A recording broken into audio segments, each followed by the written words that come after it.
ഇന്ന് വൈകുന്നേരത്തേക്ക് നല്ല അടിപൊളി റെസിപ്പി ഉണ്ടാക്കിയെടുക്കുക. അതിന് വേണ്ടിയിട്ട് ഞാനിവിടെ ബാക്കി വന്ന ചോറാണ് കേട്ടോ എടുത്തത്. നിങ്ങളെ കയ്യിൽ വെന്ത് പോയ ചോറൊക്കെ ഉണ്ടെങ്കിൽ അത് എടുത്താൽ മതി കേട്ടോ. നല്ലോണം വെന്ത് കുഴഞ്ഞു പോയൊക്കെ ചോറൊക്കെ ഉണ്ടാവില്ല, അതിപ്പോൾ കളയണ്ട കേട്ടോ. ഇതേപോലെ ഒന്ന് ചെയ്ത് നോക്ക്, എന്തായാലും ഇഷ്ടമാവും. അതുപോലെ തന്നെ ഇതിൻ്റെ കൂടെ നമുക്ക് പൊരിയാണ് കേട്ടോ എടുക്കുന്നത്. പൊരിയോ അതുപോലെ തന്നെ ചോറും വെച്ചാണ് നമ്മൾ ഈ ഒരു റെസിപ്പി തയ്യാറാക്കുന്നത്. ഇത് വൈകുന്നേരം ചായൻ്റെ ഒപ്പം കഴിക്കാൻ വേണ്ടി അടിപൊളിയാണ് കേട്ടോ. ഇതേപോലെ ചെയ്യാത്തവരുണ്ട്, ചെയ്ത് നോക്കുക, എന്തായാലും ഇഷ്ടമാവും. പെട്ടെന്ന് തന്നെ തയ്യാറാക്കി എടുക്കാൻ പറ്റും കേട്ടോ.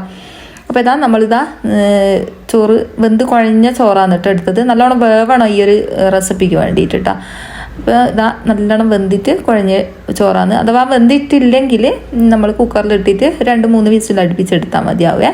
റേഷൻ കടയിലത്തെ ചോറൊക്കെ ആകുമ്പോൾ നല്ലോണം വെന്ത് കഞ്ഞി പോലെ ആയി കിട്ടുമല്ലോ. ഞാനിപ്പോൾ ഇവിടെ ഒരു പ്ലേറ്റ് ചോറ് എടുത്തിട്ടുണ്ട്, അതിനെ കൊണ്ടാന്നിട്ട് ചെയ്ത് കാണിക്കുന്നത്. പിന്നെ എൻ്റെ വീഡിയോക്ക് ഒരു ലൈക്ക് തരണേ, അതുപോലെ തന്നെ കമൻറ്റും തരണേ. ഇനി നമുക്ക് ഇതിലേക്ക് ശർക്കര വേണം. ഞാനൊരു അരച്ച് ശർക്കര എടുക്കുന്നുണ്ട്.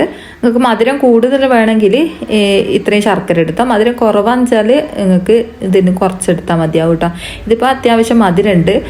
ശർക്കര ഒന്ന് ഉരുക്കി എടുക്കണം. നമുക്കൊരു 1.5 ഗ്ലാസ് വെള്ളം എടുത്തിട്ട് അതിലേക്ക് ശർക്കര ഇട്ട് കൊടുത്തിട്ട് അതൊന്ന് ഉരുക്കി എടുക്കട്ടോ.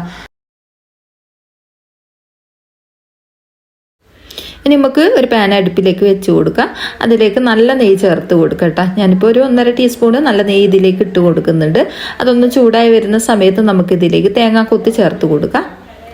നല്ല നെയ്യ് തന്നെ എടുക്കാൻ ശ്രദ്ധിക്കുക കേട്ടോ. ഇതിന് നല്ല നെയ്യാണ് വേണ്ടത് കേട്ടോ. അപ്പോൾ ഇതാ ഇതിലേക്ക് ഞാൻ തേങ്ങാക്കൊത്ത് കുറച്ച് മതിയാവും കേട്ടോ. ഒരു പിടി തേങ്ങാക്കൊത്ത് ഇതിലേക്ക് ചേർത്ത് കൊടുക്കുന്നുണ്ട്. പിന്നെ ഫേസ്ബുക്ക് കാണുന്നവർ ഫോളോ ചെയ്യാൻ മറന്നു വെറുതെ. ഈ ഒരു തേങ്ങാക്കൊത്ത് നല്ലോണം ഒന്ന് മൂപ്പിച്ചെടുക്കുക.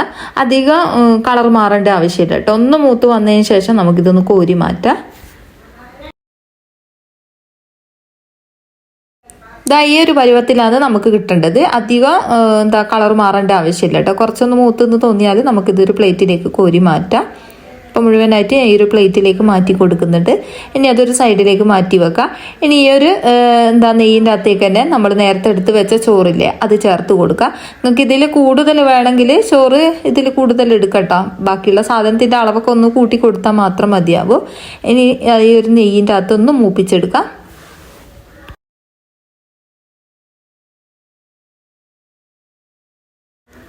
ആ ഒരു നെയ്യിൻ്റെ അകത്ത് നല്ലോണം മിക്സായി കിട്ടിയാൽ മതിയാവും കേട്ടോ. കുറേ നേരം ഇങ്ങനെ ഇളക്കേണ്ട ആവശ്യമില്ല. കുറച്ച് നേരം ഇതേപോലെ ഒന്ന് ഇളക്കി കൊടുത്തതിന് ശേഷം നമുക്കിതിലേക്ക് ശർക്കര പാനി ഒഴിച്ചു കൊടുക്കാം. നമ്മൾ നേരത്തെ ഉരുക്കി വെച്ച ശർക്കര പാനിയില്ലേ അത് ഇതിലേക്ക് ഒഴിച്ചു കൊടുക്കാം.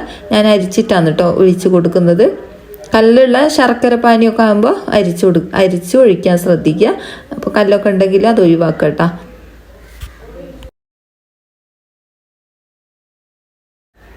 ഇതൊന്ന് നല്ലോണം ഒന്ന് തിളച്ച് വന്നിട്ട് ഇതൊന്ന് കുറുകി വരണം. അതുവരെ ഒന്ന് തിളപ്പിച്ചെടുക്കുക. ആ ഒരു നേരം കൊണ്ട് നമുക്ക് കൽക്കണ്ടൊന്ന് പൊടിച്ചെടുക്കുക. ഒരു 2 കൽക്കണ്ടോ അതുപോലെ തന്നെ കൂടെ തന്നെ ഏലക്കയും ചേർത്ത് കൊടുത്തിട്ടുണ്ട്. ഒരു 5-6 ഏലക്കയും ചേർത്ത് കൊടുത്തിട്ടുണ്ട്. പിന്നെ ഇതിൻ്റെ കൂടെ 1 ടീസ്പൂണ് അളവിൽ നല്ല ജീരകവും കൂടി ചേർത്ത് കൊടുത്തിട്ടുണ്ട്. പിന്നെ കൽക്കണ്ടം നമ്മൾ ഇതേപോലെ പൊടിച്ചിട്ടാണ് ഇട്ട് കൊടുത്തത്. എന്നിട്ട് മിക്സിൻ്റെ ജാറിലൊന്ന് അടിച്ച് വെക്കാം. അപ്പോഴേക്ക് നമ്മളെ ഈ ഒരു കൂട്ട് ഇവിടെ തിളച്ച് കുറച്ചൊന്ന് കുറുകി വന്നിട്ടുണ്ട് കേട്ടോ. അതിലേക്ക് നമ്മൾ ഈ ഒരു കൽക്കണ്ടി ഇട്ട് കൊടുക്കുക. എന്നിട്ടൊന്ന് ഇളക്കി കൊടുക്കട്ടോ. ഇത്രയും മതിയാവില്ല, ഒന്നും കൂടി നല്ലോണം തിളച്ച് നല്ലോണം വറ്റി വരണം കേട്ടോ. അതുവരെ ഒന്ന് നമുക്ക് കുറുക്കിയെടുക്കാം. ഇതേപോലെ കൈവെക്കാണ്ടൊന്നും ഇളക്കേണ്ട ആവശ്യമില്ല, അതൊന്ന് കുറുകി വന്നോളൂ കേട്ടോ. എന്നിട്ട് ഇടയിലൊന്ന് പോയിട്ടൊന്ന് ഇളക്കി കൊടുത്താൽ മതി. കൂടെ തന്നെ ഞാൻ ചുക്ക് പൊടിയാണ് ചേർത്ത് കൊടുത്തത്. അതും കൂടി ചേർത്ത് കൊടുത്തതിന് ശേഷം ഒന്നുകൂടി ഞാൻ ഇളക്കി കൊടുക്കുന്നുണ്ട്.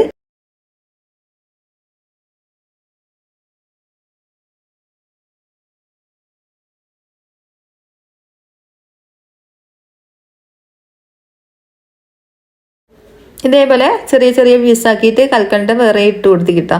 അത് വേണമെങ്കിൽ ഇട്ട് കൊടുത്താൽ മതി, അത് നിർബന്ധമൊന്നുമില്ല. അവിടെ ഇവിടെ കടിക്കാൻ വേണ്ടിയിട്ടാണ് കേട്ടോ ഞാൻ ഇതേപോലെ ഇട്ട് കൊടുത്തത്. അപ്പോൾ അതും കൂടി ഇട്ട് കൊടുത്തിട്ട് ഒന്നുകൂടി നല്ലോണം ഒന്ന് മിക്സാക്കി കൊടുക്കുക. എന്നിട്ട് നല്ല നെയ്യും കൂടി ചേർത്ത് കൊടുക്കുക, 1 ടീസ്പൂണും കൂടി ഇട്ടാൽ. അപ്പോൾ അതും കൂടി ചേർത്ത് കൊടുത്തതിന് ശേഷം ഒന്നും കൂടി ഇളക്കി കൊടുക്കുക. നല്ലോണം ഒന്ന് ഇളക്കിയിട്ട് ഒന്നും കൂടി കുറുക്കിയെടുക്കുക കേട്ടോ. അപ്പം നല്ലോണം ഒന്ന് കുറുക്കിയെടുത്തതിന് ശേഷം നമുക്കിതിലേക്ക് തേങ്ങാക്കൊത്ത് ചേർത്ത് കൊടുക്കുക. അത് അത്യാവശ്യമായി വന്നിട്ടുണ്ട് കേട്ടോ. ഇനിയിപ്പോൾ ഒന്നും കൂടി ഇതിപ്പോൾ തിളപ്പിച്ചതിന് ശേഷം നമുക്ക് ഫ്ലെയിം ഓഫാക്കാം. ഇനിയിപ്പോൾ ഇത് ചൂടാറും തോറും ഇതേപോലെ ആയിട്ട് വരും കേട്ടോ. അത് കണ്ടില്ലേ, നല്ല അടിപൊളി നെയ്പായസം ഇവിടെ റെഡി ആയിട്ടുണ്ട്. എല്ലാവരും ഒന്ന് ഇതേപോലെ ഒന്ന് ചെയ്ത് നോക്കുക, എന്തായാലും ഇഷ്ടാവും. നല്ല അടിപൊളി ടേസ്റ്റാണ് കേട്ടോ. അപ്പോൾ ഇതേപോലെ ചെയ്യാത്തവരുണ്ടെങ്കിൽ ഒന്ന് ചെയ്ത് നോക്കാം കേട്ടോ. ഇനി നമുക്ക് കുറച്ച് പൊരി എടുക്കാം. ഇതിൽ നിന്ന് കുറച്ച് പായസം ഇതിലേക്ക് ഒഴിച്ച് കൊടുക്കുന്നുണ്ട്. നിങ്ങൾക്ക് വേണമെങ്കിൽ അരവണ എന്ന് പറയാം, അല്ലെങ്കിൽ നെയ്പായസം എന്നൊക്കെ പറയാം കേട്ടോ. അപ്പോൾ ഇതിലേക്ക് ഒഴിച്ച് കൊടുത്തിട്ട് ഇതൊന്ന് മിക്സ് ആക്കി കൊടുക്കട്ടോ. ഇത് മിക്സ് ആക്കാണ്ട് ഇതേപോലെ കുറേശ്ശെ എടുത്ത് കഴിക്കാനും അടിപൊളിയാണ് കേട്ടോ. നല്ല ടേസ്റ്റാണ്. ഇതിൻ്റെ കൂടെ തന്നെ ചെറുപഴം അങ്ങനെയൊക്കെ കൂട്ടി കഴിക്കാനും നല്ല അടിപൊളി ടേസ്റ്റാണ് കേട്ടോ. എല്ലാവരും ഒന്ന് ചെയ്ത് നോക്ക്. പിന്നെ കറുത്ത മുന്തിരി ഉണ്ടെങ്കിൽ പായസത്തിൻ്റെ കൂടെ ഇട്ട് കൊടുക്കുക കേട്ടോ. ഞാനിപ്പോൾ അത് ചേർത്ത് കൊടുത്തില്ല. എന്നിട്ട് ഞാനിതൊന്ന് നല്ലോണം മിക്സ് ആക്കുന്നുണ്ട്. ഇത് മൊത്തത്തിലൊന്ന് മിക്സ് ആക്കിയതിന് ശേഷം നമുക്ക് സെർവ് ചെയ്യാം കേട്ടോ. വൈകുന്നേരം കട്ടൻ ചായക്കൊക്കെ കൂട്ടാൻ പറ്റിയ അടിപൊളി ടേസ്റ്റി ആയിട്ടുള്ള ഒരു റെസിപ്പിയാണ് കേട്ടോ. എല്ലാവരും ഒന്ന് ചെയ്ത് നോക്കിയിട്ട് അഭിപ്രായം പറയണേ. അപ്പോൾ ഞാൻ മിക്സ് ആക്കിയിട്ട് കാണിച്ചു തരാം. ഇപ്പോൾ അരവണ വെച്ചിട്ട് ഇതേപോലെ തയ്യാറാക്കി നോക്കുക, അടിപൊളിയാണ് കേട്ടോ.